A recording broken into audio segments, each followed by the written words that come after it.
एक अनूठा ग्रह संयोग बनने जा रहा है ठीक 29 मार्च 2025 से लेकर 18 मई 2025 तक, और उस योग का नाम है पिशाच योग। वास्तव में जब शनि और राहु एक संग किसी विशेष भाव पर एकत्रित होते हैं तब ये योग का निर्माण होता है। 29 मार्च को शनि आपके चतुर्थ भाव वृश्चिक राशि के चतुर्थ भाव को छोड़कर के पंचम भाव पर जाते हैं, जहां पर पहले से राहु देव विद्यमान है। अब राहु का कार्यकाल समाप्त होने जा रहा है। पिछले 15 महीने का समय इन्होंने पूर्ण कर लिया, अब 3 महीने का समय इनका शेष बचा हुआ है। शनि राहु, जहां पर शनि है वहां पर राहु जा रहे हैं, और जहां राहु है वहां शनि आ रहे हैं। दोनों ही ग्रह एक दूसरे को अपना अनुभव साझा करते हैं कि कैसा होगा वो प्रारूप जहां पर हम दूसरे एक दूसरे के स्थान पर जा रहे हैं। इसका सीधा जो प्रभाव पड़ेगा वो जातक जातिका पर पड़ेगा, क्योंकि हमारे लिए वो मार्ग प्रशस्तीकरण हो गया, जहां पर जिस मार्ग पर हमको जाना है मंजिल वहां प्राप्त हो जाना है। और यदि हमको लक्ष्य तक पहुंचना है तो एक सही मार्ग की आवश्यकता होती है, और उस मार्ग को हमने यदि जान लिया तो निश्चय मानिए सफलता अति शीघ्र प्राप्त हो सकता है। क्या है ये शापित योग? जब कोई किसी व्यक्ति की मृत्यु होती है तो उसकी अतिरिक्त कुछ इच्छाएं रह जाती हैं, और जिसके कारण उसे अगली योनि की प्राप्ति जो होती है वही पिशाच योनि कही जाती है। अब यही पिशाच योग जब हमारे जीवन में आया है इस समय पर, क्योंकि बहुत लंबे समय के बाद ये कभी कभी ऐसा योग बनता है जब शनि और राहु आपस में टकराते हैं एक ही स्थानों पर। इस समय पर जो शुभ प्रभाव पड़ेंगे और जो सावधानियां रखनी है, जो उपाय करना है, आज ये वीडियो आप तो को वही सब कुछ प्रदर्शित करा पाने की सामर्थ्यता को लेकर आपके समक्ष उपस्थित रहेगा। पंचम भाव पर ये योग बन रहा है जो स्वयं हमारा डिसीजन है, हमारी निर्णय क्षमता है, हमारा एजुकेशन है। यही हमारे बच्चों का स्थान भी होता है। शनि कहता है यदि मैं काला हूं तो राहु कहता है मैं जादू हूं, तो इसलिए हम इस समय पर काले जादू के प्रभाव में भी आ सकते हैं। ध्यान रखिएगा, पहले हम इनकी सावधानियों को आपको बता रहे हैं ताकि आप उस पर काम कर पाएं, जो उपाय बताएंगे उस पर काम कर पाएं। बीच में हम बताएंगे इसके जो पॉजिटिव साइड होंगे उसको हम समझेंगे। तो जो काले जादू का असर हो सकता है, हम अपने कार्य क्षेत्र पर आगे बढ़ रहे हैं, किसी से कुछ लेना ना देना, लेकिन अनायासी लोग हम पर कुछ ऐसे नजर लगा दें कि हमारा काम बनता बनाया काम हमारा बिगड़ जाए, या हम अपने कार्य पर आगे बढ़ रहे हैं अनायासी कोई अवरोध, कोई रुकावट की स्थिति बन जाए। दूसरा, शनि कहता है मैं आपका कर्म हूं, तो राहु कहता है मैं छल भी हूं। इसलिए कार्य क्षेत्र पर यदि कोई छल की स्थिति बन सकती है, इसके लिए भी हमको सतर्क रहने की आवश्यकता है। पंचम भाव हमारा प्रेम है, इसलिए जो जिससे हम प्रेम करते हैं, कोई भी हो सकता है वो जिससे हम प्रेम करते हैं, उस पर हमको सहज ही विश्वास करने की आवश्यकता नहीं है। अपने पार्टनर जो कैरियर के पार्टनर हैं उनके संग भी आपको ध्यान रखने की इस समय पर आवश्यकता रहेगी, क्योंकि शनि हमारा कर्म है और राहु के पास छल मौजूद स्थिति पर होती है। अब इसके शुभ प्रभाव क्या होंगे? शनि कहता है मैं आपका कैरियर हूं, तो राहु कहे कि मैं वो बढ़ोतरी हूं जो और कोई आपको प्रदान नहीं कर पाता, और इस कारण से इसी योग में जन्मे जातक जातिका को भी आप देख लीजिए, अपने कैरियर में वो शून्य से प्रारंभ करके शिखर तक की यात्रा को कंप्लीट करते हैं। और यही हमारा सौभाग्य कहें कि इस टाइम पीरियड पर हमको भी पंचम भाव पर ये योग बन रहा है, जहां पर हम बड़े लक्ष्य बड़े मुकाम तक पहुंच सकते हैं। पंचम भाव हमारा सोच है, हमारी जिज्ञासा है, हमारा निर्णय है, हमारा डिसीजन है, और राहु बोलता है मेरे पास कोई बाउंड्री वॉल नहीं है। अर्थात इस समय पर हमारा नॉलेज इतना अधिक बढ़ने वाला है, और खासकर किसको लेकर के? तो कैरियर को लेकर के, क्योंकि शनि हमारा कैरियर है। हम नॉलेज प्राप्त करते हैं और उस फील्ड पर हम काम करते हैं जहां पर हमको सक्सेस होना है।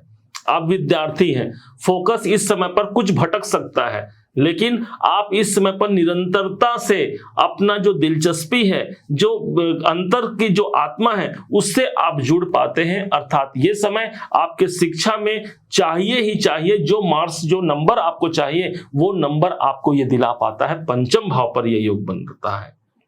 दोनों ही ग्रहों की एक दृष्टि पड़ेगी, और वो डायरेक्ट दृष्टि पड़ेगी एकादश भाव पर, 11वें भाव पर, इनकी 7वीं दृष्टि। और 11वां घर होता है हमारे लाभ का, हमारी इच्छाओं की पूर्ति का। अर्थात मेरी इच्छाओं की पूर्ति है कि मुझे अमुक कार्य पूरा करना है, मेरी इच्छाओं की पूर्ति है कि मुझे अपना अचीव जो प्राप्त करना है, जो प्राप्त करना है उसके लिए मैं काम करूंगा। ये शनि राहु का कॉम्बिनेशन आपको वहां तक पहुंचा पाता है, आपकी प्राप्तियों को आप तक पहुंचा पाता है। और वो सामान्य प्राप्तियां नहीं, अंदर की जो इच्छाएं हैं वो हमारा 11वां भाव है, लाभ का स्थान है। अर्थात बड़े लाभ से आप इस समय पर जुड़ पाए तो कोई अतिशयोक्ति इस बात पर नहीं होगी। शनि और राहु दोनों एकत्रित होकर के 11वें भाव को देखेंगे, इसलिए बड़े लाभ का अवसर भी मिल सकता है। राहु कहता है मैं छोटा मोटा लाभ नहीं दिलाता, और इसीलिए बड़े उद्देश्य की पूर्ति ये योग दिखा पाता है, हमको वहां तक भी पहुंचा पाता है। बस इतना ध्यान रखना है, आपको ये इनसिक्योरिटी प्रदान करेगा, आपको भय और भ्रम अंदर से प्रदान करेगा। किस क्षेत्र को लेकर के? विशेष तौर पर हमारे कर्म क्षेत्र को लेकर के। शनि हमारा कर्म है। बहुत से लोग इस समय पर डर करके रुकेंगे, तो वहीं बहुत से लोग ऐसे होंगे जो इसी समय पर अपने लक्ष्य की प्राप्ति के लिए निरंतर चरेमेती का सिद्धांत अपनाते हुए आखिर मंजिल को प्राप्त कर ही लेंगे। ये आपका शापित योग हो गया। प्रत्येक अभिशाप एक दिन वरदान के रूप में परिणित जरूर होती है, और यही पिशाच योग हमारे जीवन में एक वरदान के रूप में साबित जरूर होगा। यही पिशाच योग हमारे बर्थ चार्ट में, हमारी जन्म कुंडली में यही पिशाच योग है। हमने सोचा कि इस 5000 की जनसंख्या में हमारा जन्म हुआ है, हम कैसे इस योग से लाभ ले पाएंगे। लेकिन विश्वास कीजिएगा, शायद इसी योग का वो जादू था जो हम एक छोटे से गांव में रहते हुए भी पूरे आज भारत में ही नहीं विश्व में, भारत के बाहर भी कोई दिन ऐसा नहीं जाता जिस दिन हमको कंसल्टेंसी के लिए विदेशों से कॉल न आता हो। इसका मतलब क्या है? राहु बोलता है कि भाई आपका मैं दायरा बढ़ाता हूं, शनि हमारा कर्म है, इसलिए इस टाइम पीरियड पर हमारे कर्म के दायरे बढ़ते हैं, हम वहां तक पहुंच पाते हैं जहां तक हम नहीं पहुंच पाए, या जहां तक पहुंचने की हम सोच भी नहीं सकते। वो दायरा हमको राहु सीमित नहीं करता, बल्कि उस दायरे तक हमको पहुंचाता है। ये योग ऐसा योग है। आपके हाथ में है बल्ला, बेट आपके हाथ में है। अब आपको जो मैदान मिला है ना, वो एक ऐसा मैदान मिला है जिसमें कोई बाउंड्री वॉल नहीं है, कोई लिमिटेशन नहीं है, क्योंकि राहु के हाथ में एक ऐसा प्रभाव था कि उनको तो अमृत चाहिए था ना, किसी प्रकार से वो अमृत तक पहुंच ही गए। येन केन प्रकारेण आपको लक्ष्य तक पहुंचाना इनका कार्य है। हाँ, इस बात को ध्यान रखिएगा, सिर्फ भय और भ्रम से हमको बचना होगा।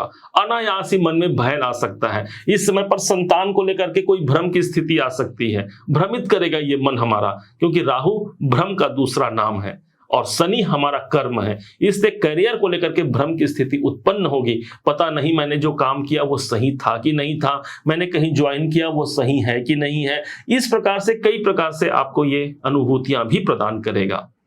कोई अदृश्य शक्ति है जो आपके संग इस समय पर चलती है, और वो शक्ति आपको ऊंचा उठाना चाहती है। यही इस शापित योग का सबसे एक शुभ प्रभाव हम मानेंगे। 3 उपाय आपको बताने जा रहे हैं, तीनों उपाय कीजिएगा, कम से कम एक उपाय तो जरूर कीजिएगा। सबसे पहला उपाय कीजिएगा, घर के पश्चिम दिशा जो कि शनि का दिशा है, एक कपूर और एक लौंग की डली डाल दीजिए और उसको आग लगा दीजिए, जिसके माध्यम से पश्चिम दिशा हमारा सकारात्मक होगा। जहां पर से बाधाएं, रुकावट, परेशानियां आ रही हैं वहां से नहीं आनी है, और एक सकारात्मक वाइब्रेशन हमारे घर पर मौजूद होगा। वो काले जादू का प्रभाव भी हमसे या हमारे घर से वो बाहर निकलेगा। दूसरा प्रभाव, शनि और राहु दोनों को जोड़ा जाता है सरसों के तेल से दान के लिए। तो भगवान शंकर जी के शनि भगवान शंकर जी के शिष्य हैं, गुरु मानते हैं शनिदेव भगवान शिव शंकर को, तो वहीं पर राहु देव भगवान शंकर जी के भक्त हैं।